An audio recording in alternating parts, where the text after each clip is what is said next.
적당한 거리의 법칙, 관계를 지속시키는 마법의 공간. 자연 속에서도 인간관계에서도 적당한 거리는 건강하고 지속적인 관계를 위한 필수 요소입니다. 나무와 나무 사이, 고슴도치와 고슴도치 사이에 적당한 거리가 필요하듯 우리 인간에게도 서로를 존중하고 배려하며 자유롭게 성장할 수 있는 공간이 필요합니다. 숲속의 나무들, 빽빽하게 들어선 숲은 빛과 양분을 얻기 위한 경쟁이 치열합니다. 약한 나무는 햇빛을 제대로 받지 못해 성장이 더디거나 말라 죽을 수 있습니다. 반면 적당한 간격을 유지한 숲은 모든 나무가 햇빛, 물, 양분을 충분히 받아 튼튼하게 자랄 수 있는 환경을 제공합니다. 이는 나무들이 서로에게 적당한 거리를 유지함으로써 공존하며 번성하는 모습을 보여줍니다. 고슴도치의 포옹. 고슴도치는 서로의 온기를 나누고 싶은 마음이 크지만 날카로운 가시 때문에 너무 가까이 다가가면 서로에게 상처를 줄 수 있습니다. 따라서 고슴도치들은 적당한 거리를 유지하며 서로에게 상처를 주지 않으면서도 따뜻함을 느낄 수 있는 방법을 찾습니다. 이처럼 적당한 거리는 가까워지고 싶은 마음과 상대방을 배려하는 마음 사이의 균형을 이루는 중요한 요소입니다. 별들의 반짝임. 밤하늘의 별들은 각자의 자리에서 빛나며 아름다운 은하수를 만들어냅니다. 만약 별들이 너무 가까이 붙어 있다면 각 별의 고유한 빛은 다른 별의 빛에 묻혀버리고 은하수의 아름다움도 사라질 것입니다. 적당한 거리는 각 개체의 독립성과 아름다움을 유지하면서도 조화로운 전체를 이루는 데 필수적입니다. 부부는 서로에게 가장 가까운 사이이지만 각자의 개성과 삶을 존중해야 합니다. 함께하는 시간도 중요하지만 개인적인 취미나 친구들과의 만남 등 각자의 시간을 갖는 것도 필요합니다. 서로의 독립성을 인정하고 지지해주는 것이 건강한 부부 관계를 유지하는 비결입니다. 친구는 즐거움과 슬픔을 함께 나누는 소중한 존재입니다. 하지만 친구에게 지나치게 의존하거나 모든 것을 공유하려고 하는 것은 오히려 관계를 해칠 수 있습니다. 서로의 삶을 존중하고 필요할 때 힘이 되어주는 것이 진정한 친구입니다. 부모와 자녀. 부모는 자녀를 사랑하고 보호하는 것이 당연하지만 자녀가 독립적인 성인으로 성장할 수 있도록 적절한 자율성을 부여해야 합니다. 과도한 간섭이나 기대는 자녀에게 부담을 주고 오히려 부모와의 관계를 멀어지게 만들 수 있습니다. 직장 동료는 함께 일하며 목표를 달성하는 파트너입니다. 하지만 업무 외적인 부분까지 과도하게 공유하거나 사생활에 지나치게 관여하는 것은 불편함을 초래할 수 있습니다. 적절한 선을 지키고 서로를 존중하는 것이 긍정적인 직장 분위기를 만드는 데 중요합니다. 연인 관계는 서로에게 깊은 사랑과 친밀감을 느끼는 특별한 관계입니다. 하지만 끊임없이 연락하고 모든 것을 함께하려는 것은 오히려 상대방에게 부담을 주고 관계를 지치게 만들 수 있습니다. 서로의 개성과 자유를 존중하고 혼자만의 시간도 즐길 수 있도록 배려하는 것이 중요합니다. 적당한 거리는 단순히 물리적인 공간만을 의미하는 것이 아닙니다. 그것은 심리적인 공간, 시간적인 여유, 그리고 서로를 존중하는 마음의 거리를 포함합니다. 이러한 적당한 거리는 우리의 관계에 다양한 긍정적인 영향을 미칩니다.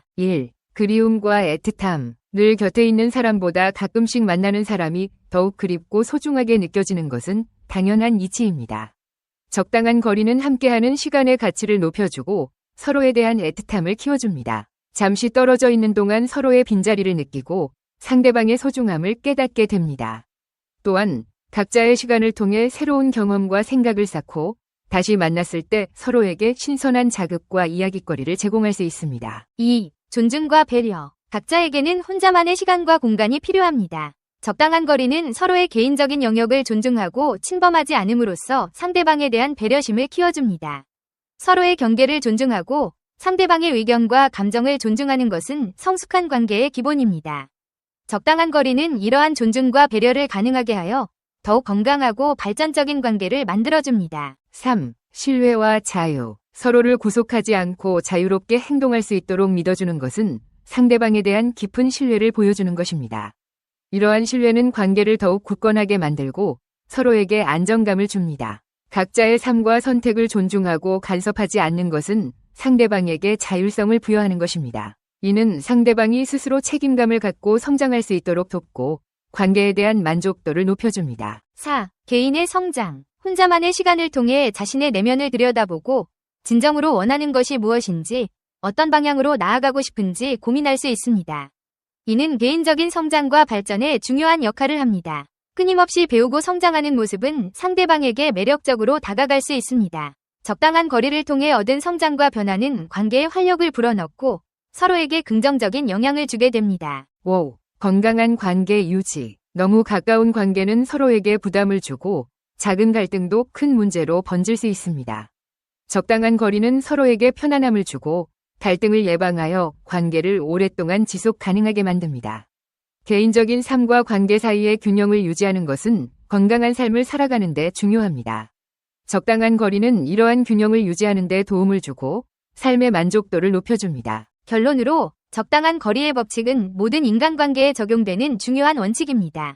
우리는 서로에게 적당한 거리를 유지함으로써 더욱 건강하고 성숙한 관계를 맺을 수 있습니다. 상대방을 존중하고 배려하며 서로의 성장을 지지하는 관계를 통해 우리는 더욱 풍요로운 삶을 살아갈 수 있을 것입니다. 인간관계의 마법, 성공으로 이끄는 7단계 전략. 1. 호감 가는 인물 되기. 자신만의 매력을 개발하고 사람들과 긍정적인 관계를 맺으세요. 친절과 정직, 그리고 유머 감각은 사람들이 당신을 좋아하고 신뢰하는 데 중요한 역할을 합니다. 호감 가는 인물이 되면 사람들은 자연스럽게 당신을 지지하고 당신의 아이디어나 프로젝트에 관심을 가지게 됩니다. 2. 적극적인 우정 쌓기. 사회적 상호작용에서 주도적이 되어 다양한 사람들과 연결될 기회를 만드세요. 사람들의 이름을 기억하고 그들이 당신의 이름도 기억하게 하는 것은 강력한 관계를 구축하는 첫걸음입니다. 새로운 친구를 만날 때는 개방적이고 소통할 준비가 되어 있어야 합니다. 3. 인간의 다양성 수용하기. 모든 사람이 완벽할 수 없다는 것을 이해하고 받아들이세요. 사람들마다 서로 다른 배경, 가치관, 그리고 한계를 가지고 있다는 점을 존중하세요. 이러한 차이를 이해하고 받아들이는 것이 건강한 인간관계를 유지하는 열쇠입니다. 4. 긍정적인 사고 유지하기. 긍정적인 태도를 유지하고 부정적인 생각이나 편견에 휩쓸리지 않도록 주의하세요. 다른 사람들에 대한 긍정적인 특성을 찾아내고 그들을 격려하고 칭찬하는 데 집중하세요. 이는 긍정적인 환경을 조성하고 협력과 상호 존중의 문화를 만드는 데 도움이 됩니다. 5. 대화에서 너그러움 보이기. 성공적인 소통은 듣는 것에서 시작됩니다. 상대방이 자신의 의견, 주장, 업적에 대해 자유롭게 이야기할 수 있도록 환경을 조성하세요. 이는 상대방이 소중하게 여겨지고 존중받는다고 느끼게 하며 더 깊은 관계로 발전할 수 있는 기반을 마련합니다. 6. 언제나 친절하기. 친절은 상대방뿐만 아니라 당신 자신에게도 긍정적인 영향을 줍니다. 친절한 행동은 긍정적인 분위기를 조성하고 다른 사람들과의 관계를 강화하는 데 중요한 역할을 합니다. 7. 공경에 처했을 때 책임지기. 실패를 경험할 때 다른 사람을 탓하기보다는 자신의 행동과 결정에서 배울 점을 찾으세요. 실패를 성장의 기회로 보고 앞으로 나아가는 데 필요한 교훈으로 삼으세요.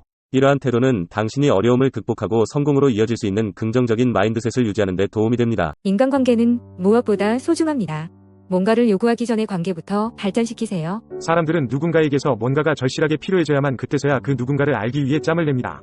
하지만 그때는 이미 늦었을 뿐만 아니라 가장 나쁜 때이기도 합니다. 만일 당신이 누군가에게서 뭔가를 필요로 하고 있고 그 사람이 그 사실을 알고 있다면 당신이 아무리 진실하게 보이려고 해도 그는 경계를 하고 심지어는 방어적인 태세를 갖출 것입니다.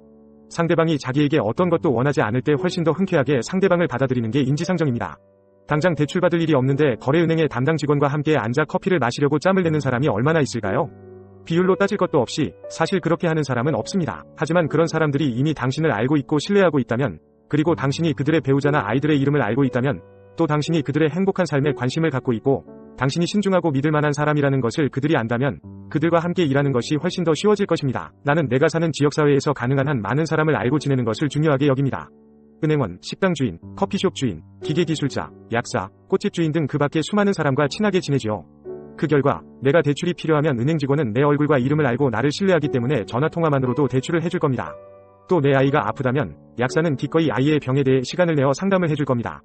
내가 그의 가족에 대해 염려를 하는 것과 마찬가지로 그 역시 나의 가족에 대해 진심으로 염려합니다. 만일 내가 누군가에게 꽃을 보내고 싶으면 꽃집 주인에게 전화를 해서 특별히 신경 써주세요 라고 말하면 됩니다. 그러면 그녀는 나를 기쁘게 해주기 위해 특별히 신경을 쓸 것입니다. 왜냐하면 내가 그녀에게 늘 신경을 쓰고 친근하게 대한다는 것을 그녀가 알고 있기 때문이다. 또 시내에서 친구들과 약속이 있어서 식당에 좋은 자리가 필요하다면 나의 웨이터 친구가 기꺼이 내게 좋은 자리를 마련해 줄 겁니다. 이런 것은 사람을 이용하는 것과는 아무 상관이 없습니다. 단지 삶에 돌아가는 방식일 뿐입니다. 사람들은 자기가 알고 있고 믿는 사람을 도와주는 것을 좋아합니다. 내 이웃들은 나 역시 그들을 위해 뭔가 특별한 일을 하리라는 것, 또 이미 해왔다는 것을 알고 있습니다. 사실 이런 일이라면 두 번 생각할 필요도 없습니다. 당신이 다른 사람들에게서 뭔가를 필요로 할 때만 유독 사람들과 친해지려 한다면 어느 누구도 당신을 진심으로 알고 싶어 하지 않을 것이고 당신의 친절을 받아들이려 하지 않을 것입니다. 당신은 마치 뭔가 필요해서 좋게 보이려는 사람처럼 솔직하지 못하게 보일 수도 있습니다. 물론 그때라도 친절하게 대하는 것이 안 하는 것보다는 낫습니다. 하지만 당신이 솔직하고 괜찮은 사람이라는 것을 당신이 필요로 하는 사람들이 이미 알고 있다면 얼마나 좋습니까? 당신이 멋진 사람이라는 것을 사람들에게 보여주지 않을 이유가 없습니다. 지금 당장 시작하십시오. 분명 적당한 상황이 아닌데 누군가를 만나서 그들에게 뭔가 도움을 받아야 할 때도 있습니다. 예를 들어 차가 갑자기 고장났다면 아마 견인차 운전기사를 부를 수도 있을 것입니다. 이럴 경우 깨끗이 단념하고 대신에 좋은 인상을 남기십시오. 하지만 가능하다면 언제든지 사람들을 만나고 즐겁게 지내려고 노력하십시오. 그들이 필요해지기 전에 말입니다. 나중에 당신은 그 사람들이 얼마나 큰 도움을 주는지 알고 나서 놀라게 될 것입니다.